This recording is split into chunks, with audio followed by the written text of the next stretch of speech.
آیت کو امام ابو داود نے اپنی سنن میں ذکر کیا ہے۔ اہدنا الصراط المستقیم، اے اللہ ہمیں سیدھی اور سچی راہ دکھائیے۔ سامعین اب اس آیت کی تفسیر سماعت کیجیے۔ اللہ سے مانگنے کا طریقہ۔ جمہور نے صراط پڑھا ہے، بعضوں نے سین سے صراط کہا ہے، اور زے کی بھی ایک قرات ہے۔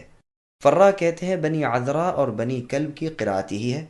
چونکہ پہلے ثنا و صفت بیان کی تو اب مناسب تھا کہ اپنی حاجت طلب کرے، جیسے کہ پہلے حدیث میں گزر چکا ہے کہ اس کا آدھا حصہ میرے لیے ہے اور آدھا میرے بندے کے لیے، اور میرے بندے کے لیے وہ ہے جو وہ طلب کرے۔ خیال کیجئے کہ اس میں کس قدر لطافت اور عمدگی ہے کہ پہلے پروردگار عالم کی تعریف و توصیف کی، پھر اپنی اور اپنے بھائیوں کی حاجت طلب کی۔ یہ وہ لطیف پیرایا ہے جو مقصود کو حاصل کرنے اور مراد کو پالینے کے لیے تیر بہدف ہے۔ اس کامل طریقے کو پسند فرما کر اللہ تبارک و تعالی نے اس کی ہدایت کی۔ کبھی سوال اس طرح ہوتا ہے کہ سائل اپنی حالت اور حاجت کو ظاہر کر دیتا ہے، جیسے موسیٰ علیہ السلام نے کہا تھا رب انی لما انزلت الی من خیر فقیر، یعنی اے میرے رب جو بھلائیاں آپ نے میری طرف نازل فرمائی ہیں میں ان کا محتاج ہوں۔ اور یونس علیہ السلام نے بھی اپنی دعا میں کہا لا الہ الا انت سبحانک انی کنت من الظالمین، کہ اے اللہ آپ کے سوا کوئی معبود برحق نہیں، آپ پاک ہیں، میں ظالموں میں سے ہوں۔ کبھی سوال اس طرح بھی ہوتا ہے کہ سائل صرف تعریف اور بزرگی بیان کر کے چپ ہو جاتا ہے، جیسے کہ شاعر کا قول ہے اذکر حاجتی ام قد کفانی حیاؤک ان شیمتک الحیاء اذا اثنى علیک المرء یوما کفاہ من تعرضه الثناء، کہ مجھے اپنی حاجت کے بیان کرنے کی کوئی ضرورت نہیں، آپ کی مہربانیوں بھری بخشش ہی اے اللہ مجھے کافی ہے۔ میں جانتا ہوں کہ داد و دہش آپ ہی کی پاک عادتوں میں داخل ہے، صرف آپ ہی کی پاکیزگی بیان کر دینا، آپ ہی کی حمد و ثنا کرنا ہی مجھے اپنی حاجت پوری کرنے کے لیے کافی ہے۔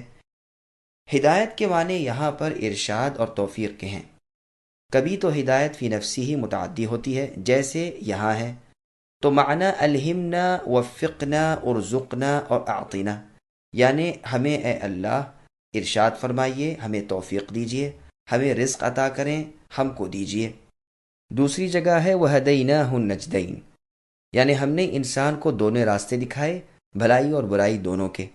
اور کبھی ہدایت الہ کے ساتھ متعدی ہوتی ہے، جیسے فرمایا اجتباہ وہداہ الی صراط مستقیم، اور فرمایا فہدوہم الی صراط الجحیم۔ یہاں ہدایت ارشاد اور دلالت کے معنی میں ہے۔ اسی طرح فرمان ہے وَإِنَّكَ لَتَهْدِي، یعنی آپ اے نبی البتہ سیدھی راہ دکھاتے ہیں۔ اور کبھی ہدایت لام کے ساتھ متعدی ہوتی ہے، جیسے جنتیوں کا قول قرآن کریم میں ہے الحمدللہ الذی ہدانا لہذا، یعنی اللہ کا شکر ہے کہ اللہ نے ہمیں اس کی راہ دکھائی، یعنی توفیق دی اور ہدایت والا بنایا۔ صراط مستقیم سے کیا مراد ہے؟ امام ابو جعفر ابن جریر طبری فرماتے ہیں مراد اس سے واضح اور صاف راستہ ہے جو کہیں سے ٹیڑھا نہ ہو۔ عرب کی لغت میں اور شاعروں کے شعر میں یہ معنی صاف طور پر پائے جاتے ہیں، اور اس پر بے شمار شواہد یعنی گواہیاں موجود ہیں۔ صراط کا استعمال بطور استعارے کے قول اور فعل پر بھی آتا ہے، اور پھر اس کا وصف استقامت اور ٹیڑھے پن کے ساتھ آتا ہے۔ سلف اور خلف مفسرین سے اس کی بہت سی تفسیریں منقول ہیں، اور ان سب کا خلاصہ ایک ہے، اور وہ اللہ و رسول صلی اللہ علیہ وسلم کی پیروی اور تابعداری ہے۔ ابن عباس رضی اللہ عنہما کا قول ہے کہ جبریل علیہ السلام نے کہا کہ اے محمد صلی اللہ علیہ وسلم اہدنا الصراط المستقیم کہیے، یعنی ہمیں ہدایت والے راستے کا الہام کیجیے اور اس دین الہی کی سمجھ دیجیے جس میں کوئی کجی نہیں، یعنی ٹیڑھ نہیں۔ رسول اللہ سے یہ قول بھی مروی ہے کہ اس سے مراد اسلام ہے۔ ابن عباس، ابن مسعود اور بہت سے صحابہ رضی اللہ عنہم سے بھی یہی تفسیر منقول ہے۔ جابر رضی اللہ عنہ فرماتے ہیں صراط مستقیم سے مراد اسلام ہے، جو ہر اس چیز سے جو آسمان اور زمین کے درمیان ہے زیادہ وسعت والا ہے۔ ابن حنفیہ رحمۃ اللہ علیہ فرماتے ہیں اس سے مراد اللہ تعالیٰ کا وہ دین ہے جس کے سوا کوئی اور دین مقبول نہیں۔ عبد الرحمن بن زید ابن اسلم کا قول ہے کہ صراط مستقیم اسلام ہے۔ مسند احمد کی ایک حدیث میں مروی ہے کہ رسول اللہ صلی اللہ علیہ وسلم نے فرمایا اللہ تعالیٰ نے ایک مثال بیان کی صراط مستقیم کی کہ اس کے دونوں طرف دو دیواریں ہیں، ان میں کئی ایک کھلے ہوئے دروازے ہیں اور دروازوں پر پردے لٹک رہے ہیں۔ صراط مستقیم کے دروازے پر ایک پکارنے والا مقرر ہے جو کہتا ہے کہ اے لوگو، تم سب کے سب اسی سیدھی راہ پر چلے جاؤ، ٹیڑھی ترچھی ادھر ادھر کی راہوں پر نہ جاؤ۔ ایک پکارنے والا اس راستے کے اوپر ہے۔ جب کوئی شخص ان دروازوں میں سے کسی کو کھولنا چاہتا ہے تو وہ کہتا ہے کہ خبردار اسے نہ کھولنا، تو اس راہ سے الگ ہو جائے گا اور صراط مستقیم سے ہٹ جائے گا۔ پس صراط مستقیم تو اسلام ہے اور دیواریں اللہ کی حدیں ہیں، اور کھلے ہوئے دروازے اللہ تعالیٰ کی حرام کردہ چیزیں ہیں، اور دروازے پر پکارنے والا قرآن کریم ہے، اور راستے کے اوپر سے پکارنے والا وہ کھٹکا ہے جو ہر ایماندار کے دل میں اللہ تعالیٰ کی طرف سے بطور واعظ کے ہوتا ہے۔ یہ حدیث ابن ابی حاتم، ابن جریر، ترمذی اور نسائی میں بھی ہے، اور اس کی اسناد حسن صحیح ہے، واللہ عالم۔ مجاہد رحمۃ اللہ علیہ فرماتے ہیں اس سے مراد حق ہے۔ ان کا یہ قول سب سے زیادہ مقبول ہے اور ان سب اقوال میں کوئی مخالفت نہیں۔ ابو العالیہ رحمۃ اللہ علیہ فرماتے ہیں اس سے مراد نبی صلی اللہ علیہ وسلم اور آپ کے بعد آپ کے دونوں خلفاء ہیں، یعنی ابو بکر و عمر رضی اللہ عنہما۔ ابو العالیہ رحمۃ اللہ علیہ اس قول کی تصدیق اور تحسین کرتے ہیں۔ دراصل یہ سب اقوال صحیح ہیں اور ایک دوسرے کی تصدیق کرتے ہیں۔ نبی صلی اللہ علیہ وسلم اور آپ کے دونوں خلفاء صدیق و فاروق رضی اللہ عنہما کا تابع دار حق کا تابع ہے، اور حق کا تابع اور اسلام کا تابع قرآن کا مطیع ہے، اور قرآن اللہ کی کتاب، اللہ کی طرف کی مضبوط رسی اور اللہ کی سیدھی راہ ہے۔ پھر صراط مستقیم کی تفسیر میں یہ تمام اقوال صحیح ہیں اور ایک دوسرے کی تصدیق کرتے ہیں، فالحمدللہ۔ عبداللہ رضی اللہ عنہ فرماتے ہیں صراط مستقیم وہ ہے جس پر ہمیں رسول اللہ نے چھوڑا۔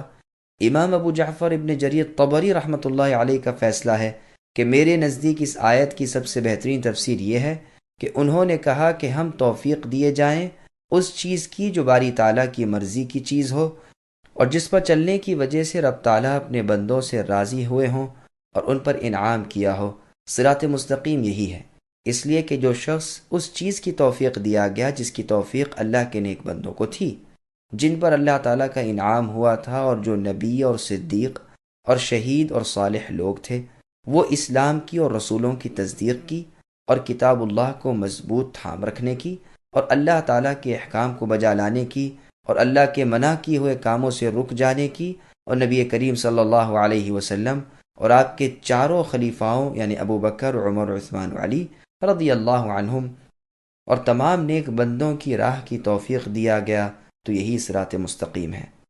اگر یہ کہا جائے کہ مومن کو تو اللہ تعالیٰ کی طرف سے ہدایت حاصل ہو چکی ہے، پھر نماز اور غیر نماز میں حاجت مانگنے کی کیا ضرورت؟ تو اس کا جواب یہ ہے کہ مراد اس سے ہدایت پر ثابت قدمی، رسوخ، بینائی اور ہمیشہ کے لیے طلب ہے، اس لیے کہ بندہ ہر ساعت اور ہر حالت میں اللہ تبارک و تعالیٰ کا محتاج ہے۔ وہ خود اپنی جان کے نفع نقصان کا مالک نہیں، بلکہ دن رات اپنے اللہ تعالیٰ کی طرف محتاج ہے۔ اس لیے اللہ نے اسے سکھایا کہ ہر وقت وہ اللہ تعالیٰ سے ہدایت طلب کرتا رہے اور ثابت قدمی اور توفیق چاہتا رہے۔ اچھا اور نیک بخت انسان وہ ہے جسے اللہ تعالیٰ اپنے دربار کا بھکاری بنا لے۔ وہ اللہ تعالیٰ ہر پکارنے والے کی پکار کے قبول کرنے کے کفیل خود ہیں، بالخصوص بے قرار محتاج اور اللہ کی طرف اپنی حاجت دن رات پیش کرنے والے کی ہر پکار کو قبول کرنے کے وہ ضامن ہیں۔ اور جگہ قرآن کریم میں ہے یا ایھا الذین آمنوا آمنوا باللہ الی آخر الآیہ، یعنی اے ایمان والو، اللہ پر، اللہ کے رسولوں پر، اللہ کی اس کتاب پر جو اللہ نے اپنے رسول محمد صلی اللہ علیہ وسلم کی طرف نازل فرمائی، اور جو کتابیں اس سے پہلے نازل ہوئی ہیں سب پر ایمان لاؤ۔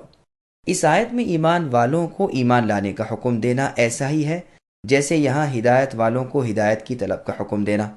مراد دونوں جگہ ثابت قدمی اور استمرار یعنی لگاتار ہے، اور ایسے اعمال پر ہمیشگی کرنا جو اس مقصد کے حاصل کرنے میں مدد پہنچائیں۔ اس پر یہ اعتراض وارد ہو بھی نہیں سکتا کہ یہ حاصل شدہ چیز کا حاصل کرنا ہے، واللہ اعلم۔ اور دیکھیے اللہ رب العزت نے اپنے ایماندار بندوں کو حکم دیا ہے کہ وہ کہیں ربنا لا تزغ قلوبنا بعد اذ هديتنا وهب لنا من لدنك رحمة انك انت الوهاب، یعنی اے ہمارے رب، ہمارے دلوں کو ہدایت کے بعد ٹیڑھا نہ کیجیے اور ہمیں اپنے پاس کی رحمت عطا فرمائیے، آپ بہت بڑے دینے والے اور عطا فرمانے والے ہیں۔ یہ بھی روایت ہے کہ ابو بکر صدیق رضی اللہ عنہ مغرب کی تیسری رکعت میں سورہ فاتحہ کے بعد اس آیت کو پوشیدگی سے پڑھا کرتے تھے۔ پس اہدنا الصراط المستقیم کے معنی یہ ہوئے کہ یا اللہ ہمیں صراط مستقیم پر ثابت قدم رکھیے اور اس سے ہمیں نہ ہٹائیے۔ ابو بکر صدیق رضی اللہ عنہ کا یہ اثر امام مالک نے اپنی موطا میں بسند صحیح ذکر کیا ہے۔